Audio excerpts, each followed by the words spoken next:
How cottonseed can help grow bigger bucks. We recently did an audio podcast with wildlife biologist Macy Ledbetter on the pros and cons of cottonseed. Let's hear what Macy had to say.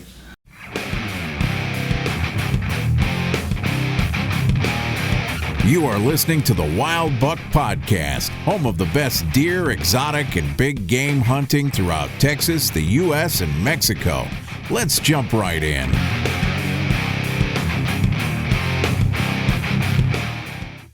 Today we are talking cottonseed with wildlife consultant Macy Ledbetter of Spring Creek Outdoors. Macy, thank you so much for talking with Wild Buck today. We are in the prime of antler growing season, and one of the more popular supplements, cottonseed, is a topic many hunters and ranch owners debate whether or not to feed. Let's start with the pros. Why should cottonseed be fed, and does it really help grow bigger bucks?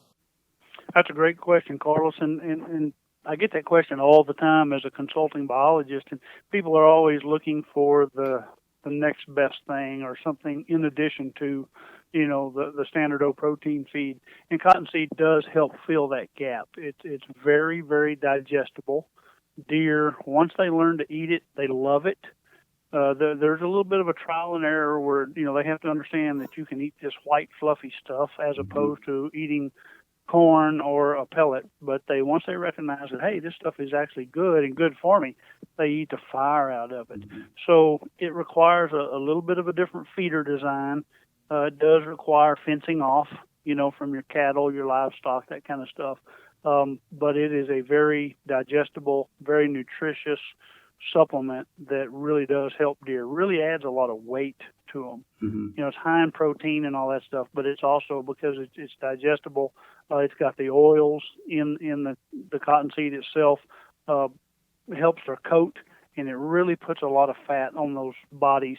And it coming out of the late winter, the post rut is an optimum time to start feeding that thing to get those deer, their body recovered as quickly as possible.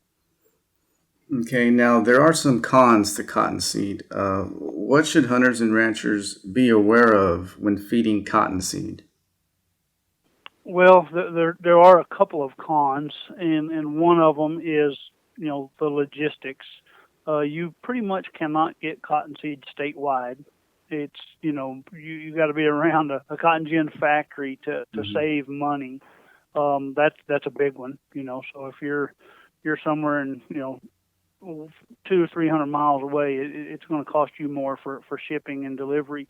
Another con is they do make bagged cottonseed now, but it's not readily available. So for the most part, the cottonseed gin is going to bring you an 18-wheeler load, and they're going to dump it wherever you tell them to on the ranch, and then you have to manually handle it to get it from the barn where they dumped it into your feeder, which means you're going to have to pick it up, put it in, a truck or a tractor, take it out to the feed pen, and then manually scoop it or bucket it or load it into the feeder.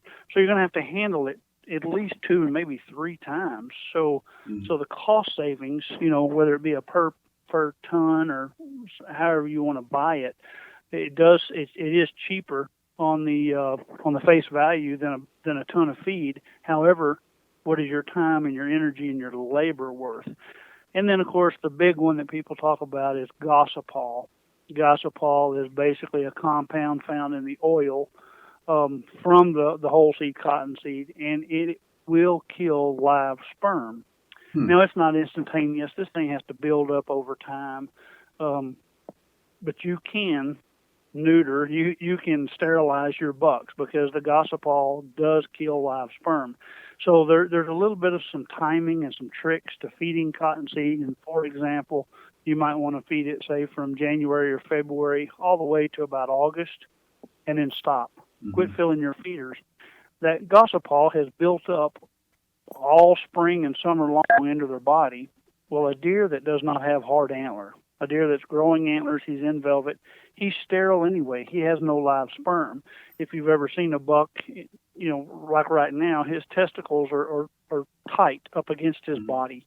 There's no need to be hanging down. You're going to get in trouble. So they're kind of withdrawn internally to protect them. And so his testicles are very small. They're basically laying dormant, if you would, while he's growing antlers.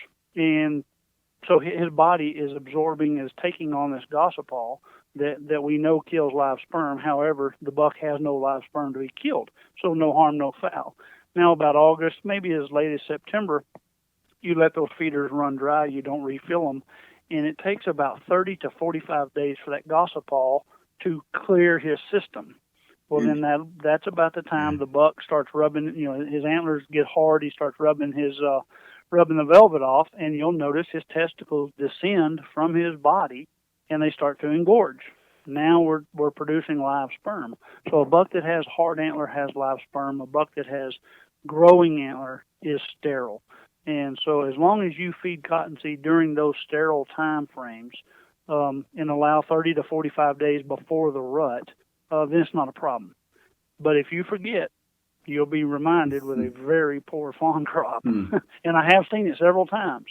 Some people think, well, I'm going to feed it year-round. And if you have a low deer density, if you have a great habitat and the animals aren't consuming much of it, then you can probably get away with it.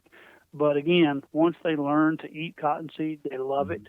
And most people have more deer on their ranch than they probably need, and so they're going to eat a lot of it. So I would not do it. I would just, I send out an email to my clients that do feed cottonseed in August. I send them an email, hey guys, remember, don't fill the feeders again. Whatever cottonseed is in the basket, let it run out, forget it, don't refill it.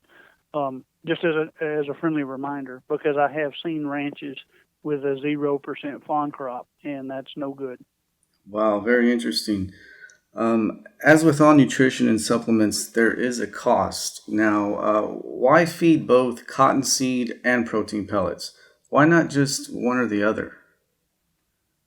That's a great question, and most all of your quality protein pellets are considered a complete feed. They'll have, you'll hear buzzwords like nutrient package, trace minerals, macro and micronutrients. So think of it as you and I taking a one-a-day vitamin.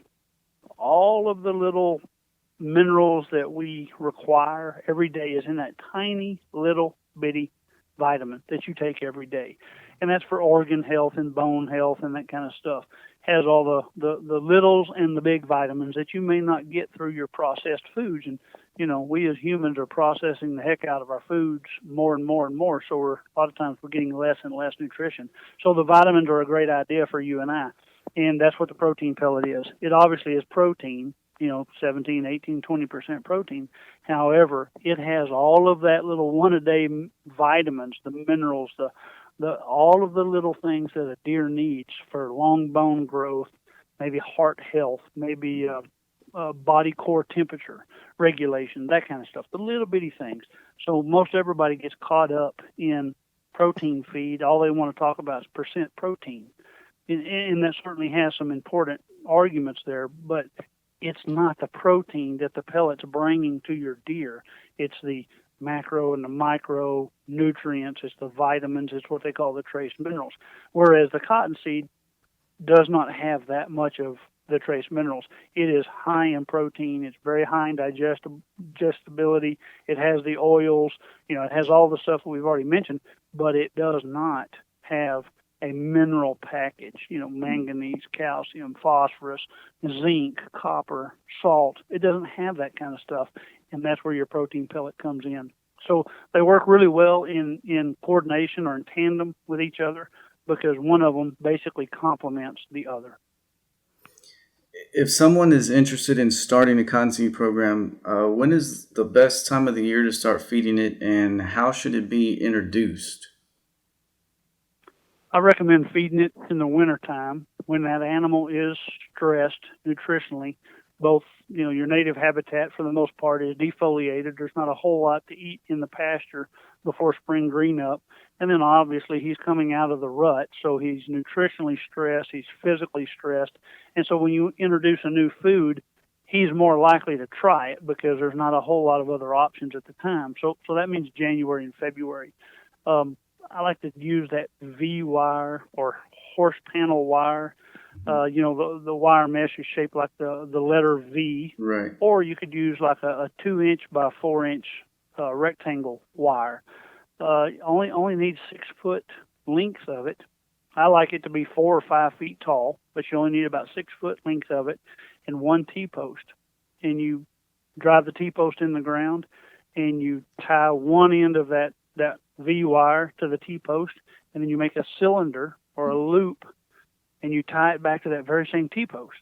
And so that 6 foot length should give you roughly a 2 foot diameter cylinder.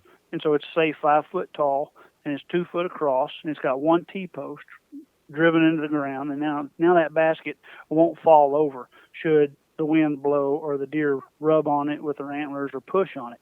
And then you back up your feed trailer, your truck, or your tractor bucket, and you manually scoop your cottonseed into that cylinder, and you fill it all the way up beyond full, and it will, over time, it will pack. It will have a kind of a crust on it, and it's just like water on a duck's back. You can take a bottle of water and pour it on there, and it falls off. It doesn't go down into it. It's really amazing once it gets that little hard shell on it. And then the idea of the V-wire, that's holding that cylinder, that cottonseed, in an upright vertical shape, and then the animals just put their nose and their teeth right through that V-wire and pull it out, kind of like cotton candy. Instead of eating it from the top down, they're eating it from the side. And as they eat from the side, then it gravity pulls it down. So it stays inside that wire cylinder, and so it's cleaner. The animals aren't stepping on it, they're not walking on it, they're not laying on it, they're not, doing anything with it because they can't get to it. It's in this 2 foot cylinder, and it's just a all-you-can-eat buffet, more or less. Now, to get them on that, sometimes some deer herds are quicker to get on them than others, and I really don't know why that is, other than maybe it has something to do with your native habitat. In other words, if you've got 15 or 20 good quality choice plants, native plants out there, it may take them a little while, whereas most of your ranch might be buffalo grass and cedar and rock and, pretty rough country with some pretty poor browse plants. They may jump on it, immediately, again, because they're a little more hungry. Generally, you're going to have to put some corn around it, on it, in it, to teach them, hey, I can eat this white, fluffy stuff. Again, there's not much in nature that's white and fluffy like that. Now, there's some grass seeds and a few things, but from a deer browsing perspective, there's really nothing that looks like it. So at first, they're not going to just flock to it. You're going to have to probably teach them, hey, I can eat this funny-looking stuff, and it's good. So some ranches can start a feeding program literally within 2 weeks. Sometimes it takes 2 months, and it just depends on ranch to ranch. But I would start it in January when that animal is nutritionally as stressed as they're going to be for the rest of the year in your native habitats, really not helping out because of the cold weather and the ice and the defoliation. So if you started it right now, here we are, we've above average rainfall, grass is green, brush is in excellent conditions. I think you may be disappointed because why do they need to go eat your cottonseed when Mother Nature, the table is running over with quality browse right now? So do it in January or February for quick response. Very, very informative. Macy, if any of our listeners are interested in your wildlife services, which include aerial wildlife surveys, harvest and habitat improvement, wildlife management plans, how can they get in touch with you? You can find me on the World Wide Web at springcreekoutdoors.com. That's springcreekoutdoors.com. Got a Facebook by the same page, by the same name. So I work statewide. I work into Mexico, big ranch, small ranch, high fence, low fence, does not matter, because we're managing a wild resource. We're managing habitat. And so, again, it doesn't matter if you own 200 acres or 20,000. The idea, the practices are all the same. It's just the scale of relativity is different. So it doesn't matter if you have a small ranch or not. I do a lot of wildlife conversions, tax conversions. So be glad to hear from anybody out there that needs any kind of help, statewide, even Mexico. There you have it, the importance of cottonseed and how it can help grow bigger bucks from wildlife biologist Macy Ledbetter. Stay current with Spring Creek Outdoors on Facebook at Spring Creek Outdoors and springcreekoutdoors.com for complete wildlife consulting. If you enjoyed this, like, comment, share, and subscribe. Thank you for listening to the Wild Buck Podcast. For more hunting content, information, and photos, follow Wild Buck on Facebook, Instagram, YouTube, and subscribe to our podcast. We hope you enjoyed this episode, how cottonseed can help grow bigger bucks. Stay current with Wild Buck on Facebook and Instagram at Wild Buck Media, and see more podcasts, articles, photos, and all our hats on our website at wildbuck.net. Thanks for listening, and we'll catch you next time.